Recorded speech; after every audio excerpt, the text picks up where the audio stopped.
L'air vibre au son mélodieux de la kora, une harpe ouest-africaine à 21 cordes.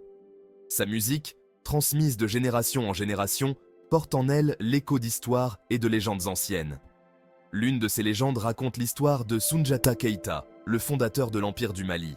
Pour vraiment comprendre l'impact de Soundiata, nous devons remonter le temps jusqu'au XIIIe siècle en Afrique de l'Ouest. Cette époque était une période de grand dynamisme culturel et politique, un carrefour d'échanges commerciaux, de connaissances et d'empires divers.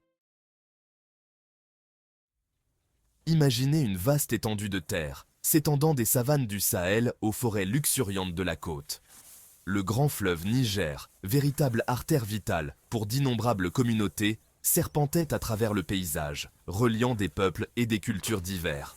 Le commerce prospérait sur ses rives, transportant non seulement des marchandises, mais aussi des idées et des innovations. Les routes commerciales transsahariennes ont mis l'Afrique de l'Ouest en contact avec le reste du monde. Du nord arrivaient des caravanes chargées de sel, de textiles et d'autres biens convoités. En échange, l'Afrique de l'Ouest offrait de l'or, de l'ivoire et des noix de cola, alimentant ainsi les économies de contrées lointaines. Ce commerce florissant a favorisé l'essor de puissants empires, chacun ayant sa propre culture et ses propres ambitions. L'histoire de Soundiata Keita, comme beaucoup de grandes légendes, est nimbée d'un mélange fascinant de faits historiques et d'ornements mythiques. C'est un récit transmis oralement de génération en génération, porté par les griots, ces gardiens de l'histoire et de la tradition en Afrique de l'Ouest. L'histoire de Soundiata commence dans le royaume de Niani, niché au cœur du vaste territoire des Mandingues. Il est né dans la royauté, son père, Naré Magane Konaté, étant un roi puissant et respecté. Cependant, la jeunesse de Soundiata fut loin d'être l'existence idyllique que l'on pourrait attendre d'un prince, même d'un prince africain. La prophétie annonçait sa grandeur future, mais laissait également entrevoir un chemin semé d'embûches et d'adversités. Soundiata est né avec un handicap qui l'a empêché de marcher pendant de nombreuses années de sa jeunesse. Cette limitation physique, loin de le décourager, a nourri sa détermination et sa force intérieure. Après la mort du roi Naré Magane Konaté, Soundiata, sa mère et ses fidèles partisans furent persécutés et contraints à l'exil. Ils durent fuir leur patrie, s'engageant dans un voyage périlleux qui allait mettre leur résolution à l'épreuve et façonner le destin extraordinaire de Soundiata. L'exil, bien que semé d'embûches, s'est avéré être une expérience transformatrice pour Soundiata. C'est au cours de ces années d'errance qu'il a perfectionné ses compétences de meneur, obtenant le soutien de royaumes voisins. La rumeur de l'influence grandissante de Soundiata parvint aux oreilles du roi Soumaoro Kanté, le souverain tyrannique du royaume Soso. Le peuple mandingue, sous le joug de Soumaoro, subissait l'oppression et aspirait à la libération. Soundiata rallia ses partisans, forgeant des alliances avec les royaumes voisins, qui, eux aussi, étaient étouffés par le règne oppressif de Soumaoro. Avec une puissante armée sous son commandement, Soundiata partit affronter le roi Soso, déterminé à libérer son peuple et à accomplir son destin.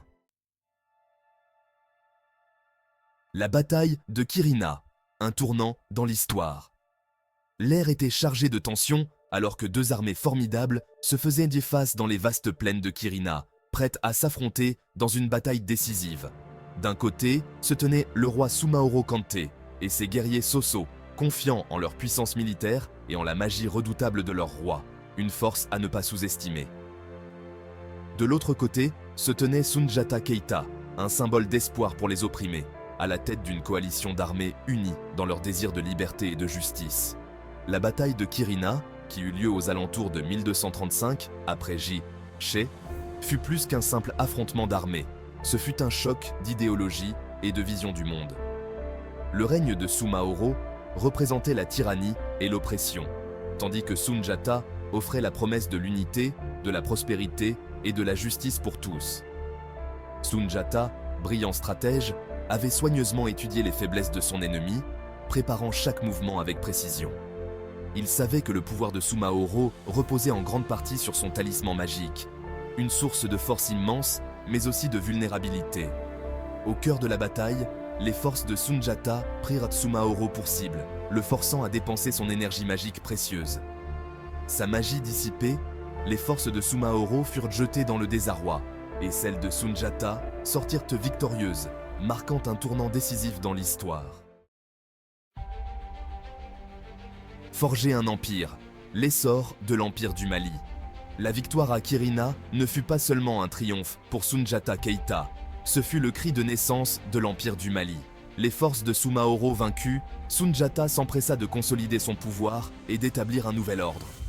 Il unit sous sa bannière les différents clans mandingues, longtemps divisés, créant ainsi un sentiment d'identité et de dessein commun. Soundiata n'était pas seulement un guerrier habile, mais aussi un dirigeant sage et juste. Il établit une nouvelle capitale à Niani, stratégiquement située au carrefour d'importantes routes commerciales, et mit en œuvre des politiques qui encouragèrent le commerce et l'agriculture. Sous le règne de Soundiata, l'Empire du Mali prospéra. Le commerce, moteur de la région, circulait librement à l'intérieur des frontières sûres de l'Empire. Les piliers de l'Empire, l'influence soninké et la dynastie des Keïta. Le succès de l'Empire du Mali ne fut pas uniquement le fruit du leadership de Soundiata Keïta. Il témoigne également des contributions de ceux qui l'ont précédé et de ceux qui l'ont servi avec dévouement et loyauté. Le peuple soninké, réputé pour ses compétences administratives et leur sagesse, a joué un rôle crucial dans l'élaboration des structures et des institutions de l'Empire du Mali. Reconnaissant la valeur de leur expertise, Soundiata intégra de nombreuses traditions et pratiques soninké à sa propre gouvernance, enrichissant ainsi son règne. Cette fusion des traditions mandingues et soninké créa un système de gouvernance solide et efficace qui contribua grandement à la stabilité et à la prospérité de l'Empire, assurant ainsi sa longévité. Soundiata établit également une dynastie héréditaire, la dynastie des Keïta, qui allait diriger l'Empire du Mali pendant plus de 2 siècles, laissant un héritage durable. La puissance durable de la tradition orale. L'histoire de Soundiata Keïta, transmise oralement pendant des siècles, témoigne du pouvoir durable des traditions orales. Dans de nombreuses cultures d'Afrique de l'Ouest, l'histoire n'est pas simplement quelque chose que l'on trouve dans des livres poussiéreux. C'est une entité vivante, maintenue en vie par la parole et l'art des griots. Ces orateurs talentueux, souvent accompagnés par la musique de la kora ou d'une goni, tissent ensemble histoire, mythologie et enseignements moraux, captivant ainsi leur auditoire. Les griots ne sont pas de simples conteurs, ce sont des historiens, des généalogistes, des conseillers des rois et les gardiens de la mémoire collective de leur communauté. Loin d'être des reliques du passé, les traditions orales continuent de jouer un rôle essentiel dans les sociétés ouest-africaines. Conclusion. Les échos d'un empire. L'Empire du Mali, comme tous les empires, a fini par décliner et sombrer dans les brumes du temps. Les conflits internes, les pressions externes et les aléas du commerce transsaharien ont tous contribué à son déclin final. Pourtant, l'héritage de Soundiata Keïta et de l'empire qu'il a fondé continue de résonner dans toute l'Afrique de l'Ouest et au-delà. L'histoire de Soundiata, le roi qui a surmonté l'adversité, uni son peuple et instauré un âge d'or, continue d'inspirer. Les contributions culturelles et intellectuelles de l'Empire du Mali ont laissé une marque indélébile sur la civilisation ouest-africaine. Appel à l'action. L'histoire de Soundiata Keïta n'est qu'un exemple parmi tant d'autres récits fascinants qui ne demandent qu'à être découverts dans la riche tapisserie de l'histoire africaine. Si vous souhaitez plonger plus profondément dans le monde captivant des empires antiques, des héritages culturels et du pouvoir des traditions orales, n'hésitez pas à vous abonner à notre chaîne pour découvrir d'autres contenus passionnants. N'oubliez pas de partager cette vidéo avec vos amis et vos proches passionnés d'histoire. Gardons vivant l'esprit d'exploration et continuons à déterrer les joyaux cachés de notre héritage humain commun.